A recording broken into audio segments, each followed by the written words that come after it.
Nous saluons aujourd'hui le démarrage de la construction de la zone franche de Lafito.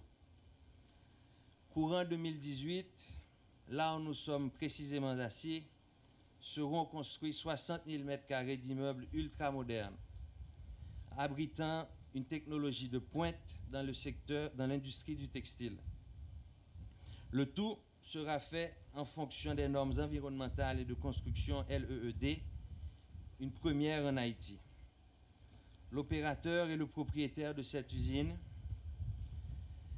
est Reliable Source Industrial, une société privée ayant son siège à Taïwan. Et RSI est l'un des plus importants fournisseurs de vêtements de sport pour des marques parmi les plus reconnues au monde. Nous sommes très honorés par le fait qu'ils ont choisi Lafito pour leur premier investissement en dehors de l'Asie. Et ce sont des partenaires professionnels et fiables. Nous sommes ravis de faire ce grand pas avec eux et leur souhaitons tout le meilleur. Chris, please extend once again our very best wishes of success to the Xu family and to the entire RSI family. En matière d'énergie, le complexe industriel et logistique de Lafito sera alimenté par une usine efficiente de 25 MW. Elle entrera en fonction le premier trimestre 2018. Elle atteindra 35 MW au cours de la même année, avec l'installation de sources additionnelles d'énergie propre générées à partir du solaire. Donc, rendez-vous pour ce prochain jalon. Je tiens à saluer nos amis et co-investisseurs de Domicem, cimentier en République dominicaine. Cet acteur majeur a fait le pari d'investir dans la production nationale haïtienne. Encore une première et un exemple que nous cherchons à rééditer. A nuestros amigos y socios de la República Dominicana y de Italia, les decimos gracias por su confianza en nosotros. Felicidades por su liderazgo y visión. Y su inversión en Haití es un gran ejemplo y esperemos que sea el primero de muchos otros. Il est important pour moi de réitérer que la plateforme qu'est Lafito est ouverte à tous, producteurs, distributeurs, importateurs, exportateurs, et bien sûr, sans oublier, toutes les lignes et agents maritimes. Je ne saurais terminer sans remercier le président du GB Group, M. Gilbert Biggio, chacun de nos associés dans ce projet et toutes nos équipes impliquées jour et nuit. Sans oublier évidemment tous les autres membres du GB Group qui continuent à faire briller notre leadership dans chacun des domaines dans lesquels nous sommes impliqués. Sans vous, nous ne serons rien. Donc, mille merci. Vive Lafito, vive Haïti. Je suis heureux de procéder aujourd'hui à la pose de la première pierre des travaux d'expansion de la zone franche Lafito. J'adresse des mots de félicitations au groupe Biggio et à ses partenaires dont Reliable Resource Industries et Domicem.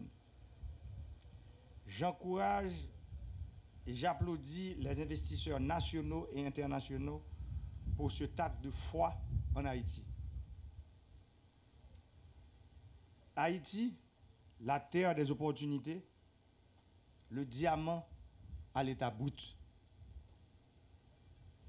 Cet investissement va créer des milliers d'emplois pour la population, en particulier pour les jeunes et les femmes des communautés de Lafito, Simonette, Titanien et j'en passe. Ce matin, je suis présent pour la création d'emplois. Je suis présent parce que la création d'emplois est l'une des plus grandes priorités de mon administration. Je crois que le secteur privé a un rôle important dans la production des biens, des services et surtout dans la création d'emplois. Ce matin, je suis présent parce que l'État ne peut à lui seul embaucher les millions de chômeurs de Bel Air, de Cité Soleil, de Martissan, de La Fossette, de Raboteau, de La Savane, et ceux dans les villes et les sections rurales du pays. La voie vers de meilleures conditions de vie pour notre peuple exige la conjugaison des efforts du secteur public et du secteur privé. Pour enrayer le chômage, créer de la richesse, il faut un combat national. Un combat national de toutes les forces vives, une caravane pour un changement des structures, un changement des mentalités, un changement des comportements. Les élites économiques, les leaders politiques et ceux de la société civile, je vous invite dans cette union nationale pour la croissance économique inclusive et une Haïti socialement juste. En ce sens, je suis sensible aux préoccupations du patronat et aux préoccupations aussi des ouvriers ces derniers jours. Et j'appelle au dialogue dans un cadre institutionnel, dans le respect des droits de chaque partie. C'est mon instruction aux autorités. Je suis présent ici ce matin pour dire que les ouvriers, les techniciens, les leaders d'entreprise, les investisseurs sont les maillons d'une même chaîne qui doit nous conduire à la réduction de la pauvreté et la création de la richesse. Entendre pour nous entendre nous. Faut que nous entendre nous pour nous avancer. Pour nous faire goal là contre le chômage, la vie chère, pendant nous tous à respecter les règles là. Le rôle fondamental de l'État est de créer les conditions pour faciliter les investissements, pour la création d'emplois et d'enlever les goulots d'étranglement pour la création de richesses. Nous l'assumons.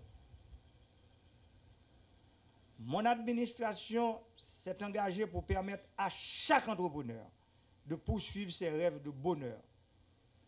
Je voudrais en ce sens répéter Jean Jaurès qui disait: le premier des droits de l'homme, c'est la liberté individuelle, la liberté de la propriété, la liberté de la pensée, la liberté du travail.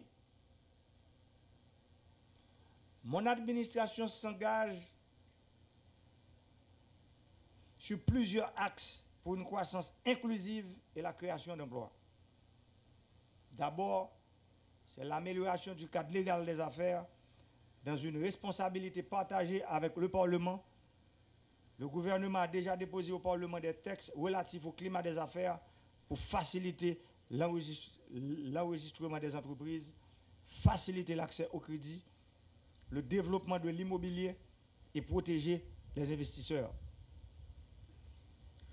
Le gouvernement a aussi déposé au Parlement le texte sur la loi des 3 chiffres, le fameux texte du 3-8. Les 3-8 pour permettre d'une part aux entreprises de travailler à plein régime et d'autre part de créer un nombre maximal d'emplois dans certains secteurs comme le textile, les services. Je prends l'exemple du call center. Le 3-8, c'est une loi qui permettra aux jeunes de travailler la nuit et d'aller à l'école durant le jour, vice-versa. Les entrepreneurs, les investisseurs pourront travailler à capacité maximale et avoir la flexibilité pour répondre aux commandes des clients.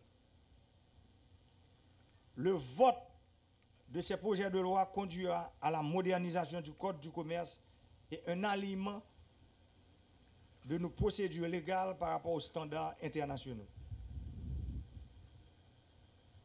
Le second axe est le développement des infrastructures.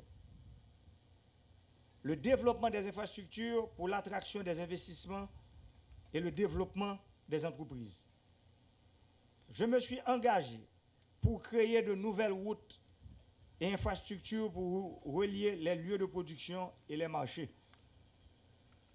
Ensemble, le secteur privé, ensemble, avec le secteur privé et le secteur public, nous sommes engagés pour avoir un nouveau paradigme dans la production, la distribution et la commercialisation de l'électricité. pays n'est pas capable encore. Il faut que nous travaillions pour un courant dans le pays 24 sur 24. Mon administration commence à entreprendre des réformes afin que l'énergie devienne un facteur de production compétitif par rapport à la région. Ce n'est pas possible pour qu'un kilowattheure se vende en République dominicaine à 16 centimes pour qu'il soit à 22, 23, disons 30 centimes chez nous.